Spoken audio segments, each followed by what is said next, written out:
السلام عليكم ورحمة الله وبركاته. اسمي معاوية حسنين ابن خالد بلال، أدرس في صف اللغة العربية للحفاظ بجامعة الرفيق الواقعة في تلجان في إقليم بنجاب. أريد أن أتلو عليكم سورة العبس من سور القرآن الكريم. أعوذ بالله من الشيطان الرجيم. بسم الله الرحمن الرحيم.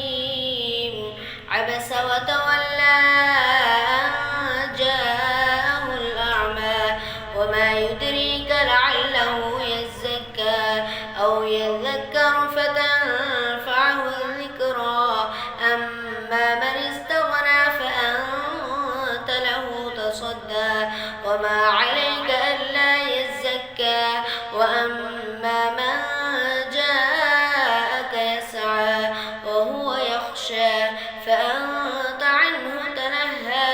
كلا إنها تذكرة فمن شاء ذكره في صحف مكرمة مرفوعة مطهرة بأيدي سفرة كرام بررة.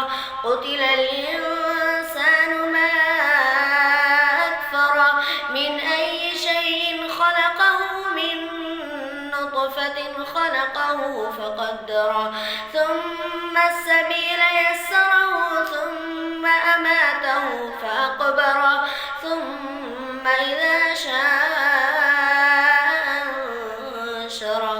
كلا لما يقض ما أمره فلينظر الإنسان إلى طعامه أنا صببنا الماء صبا ثم شققنا الأرض شقا فأنبتنا فيها حبا وعنبا وقضبا وزيتونا ونخلا وحدائق غلبا وفاكهة وأبا متاعا لكم ولأنعامكم.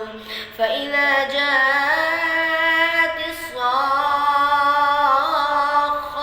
يوم يفر المرء من أخيه وأمه وأبيه وصاحبته وبنيه لكل امرئ منهم يومئذ شأن يغنيه.